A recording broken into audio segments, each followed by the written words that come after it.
Hello everyone, मैं doctor Anjali Bharti एक बार फिर से इस वीडियो में मीडिया रिसर्च के बारे में आपसे बात करूंगी। जैसा कि आपने देखा, मैंने फर्स्ट वीडियो में आपको मीडिया रिसर्च और उसके प्रोसेस के बारे में बताया, जिसमें मैंने आपसे बात की कुछ बेसिक मेथड्स के बारे में, जिनमें क्वांटिटेटिव और क्वालिटेटिव के बारे में मैंने आप लोगों को थोड़ा सा बताया। लेकिन क्योंकि आप जानते हैं रिसर्च के लिए बहुत सारी टेक्निक्स और टूल्स अप्लाई किए जाते हैं, लेकिन क्या ऐसी बेसिक मेथोडोलॉजीज़ हैं जिनको अप्लाई करके आप किसी भी रिसर्च को इजी वे में कर सकते हैं। मैं यहाँ पर बात करूँगी बेसिक टेक्निक्स के बारे में, जिनमें एक है क्वांटिटेटिव और दूसरी है क्वालिटेटिव। इनको मेथड्स कहा गया है। तीसरा हम इसको मिक्स्ड मेथड या मिक्स्ड मेथोडोलॉजीज़ भी कह सकते हैं। दोस्तों, सबसे पहले आप लोगों का जान लेना ये बहुत ज़रूरी है कि क्वांटिटेटिव क्या है और क्वालिटेटिव क्या है। जैसे कि क्वांटिटेटिव के नाम से आप समझ सकते हैं, हम यहाँ पर बात कर रहे हैं क्वांटिटी के बारे में, जिसको मेजर किया जा सके। क्वांटिफिएबल जो हो उसको कहा जाता है क्वांटिटेटिव।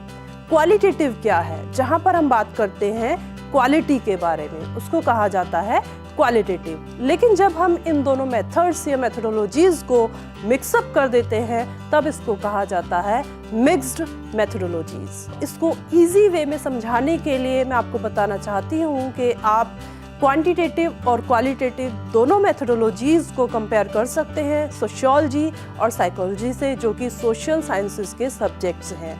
आपको पता ही होगा, sociology is related with the society and psychology is related with the mind of human being.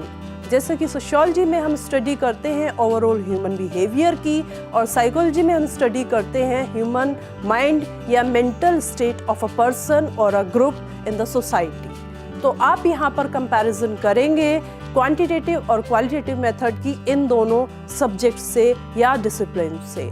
जैसा कि क्वांटिटेटिव मेथड के बारे में मैंने आपको बताया कि हम क्वांटिटी को मेजर करते हैं या क्वांटिटी की स्टडी करते हैं, इसलिए इसको क्वांटिटेटिव कहा जाता है।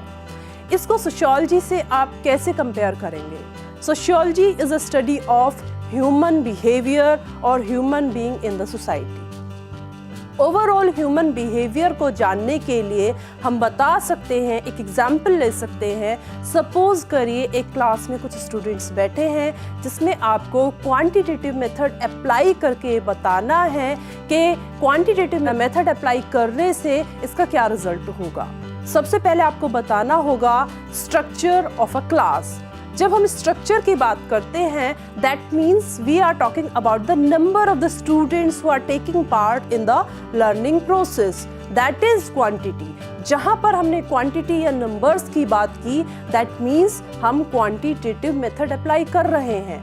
सपोज करिए 20 और 50 स्टूडेंट्स उस लर्निंग प्रोसेस में पार्टिसिपेट कर रहे हैं, तो वो पर्टिकुलर नंबर हमारा क्वांटिटेटिव मेथड अप्लाई करके रिजल्ट होगा, जिसे हम इजीली मेंशन कर सकते हैं अपनी फाइंडिंग्स में।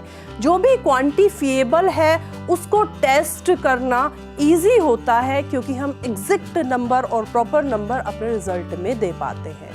लेकिन जब हम बात करते हैं क्वालिटेटिव मेथड की, तो सेम एग्जाम्पल मैं क्वालिटेटिव मेथड में भी लेना चाहूँगी।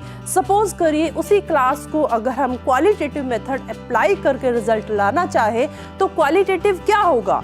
अब क्वालिटेटिव जानने के लिए I have to know the mental state of the students who are taking part in the process, in the learning process. Learning process is going on, but I want to know why those people or the students are learning in my class while I am delivering my lecture. That means I have to know the quality of the students who are taking part in the same process.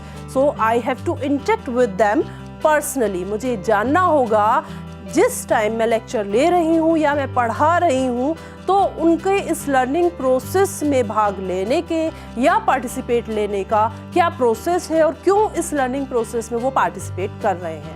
दोस्तों, ध्यान रखिएगा, जब भी हम mental state की बात करते हैं या फिर हम माइंड स्टेट को जानने की बात करते हैं, तो हमारे लिए ज़रूरी है उनसे पर्सनली या ग्रुप में इंटरेक्ट और कम्युनिकेट करना, तभी हम किसी की क्वालिटी को जान सकते हैं। सो लर्निंग प्रोसेस को जानने के लिए, उनकी क्वालिटी को जानने के लिए मुझे उनसे इंटरेक्ट पर्सनली करना होगा, उनकी मेंटल स्टेट जाननी होगी at the time of that learning process is going on. Means यहाँ पर मुझे क्वालिटी बतानी होगी। Friends, this is the basic difference between qualitative and quantitative method. In quantitative method, you just have to mention the numbers, and in qualitative method, you have to mention each and every quality related with the same process. Means it is bit different and difficult task comparatively quantitative method. Guys, one more thing you have to keep it in your mind. If you want to apply both of these methods, that will be considered as mixed method you are applying. Mixed method में जिसमें कि आप quantitative as well as quantitative method दोनों को एक साथ रखकर अपनी स्टडी को आगे बढ़ाते हैं। So friends, these three are the basic research method, techniques और tools जिनके द्वारा आप easily कहीं भी किसी भी फील्ड में रिसर्च को आगे बढ़ा सकते हैं।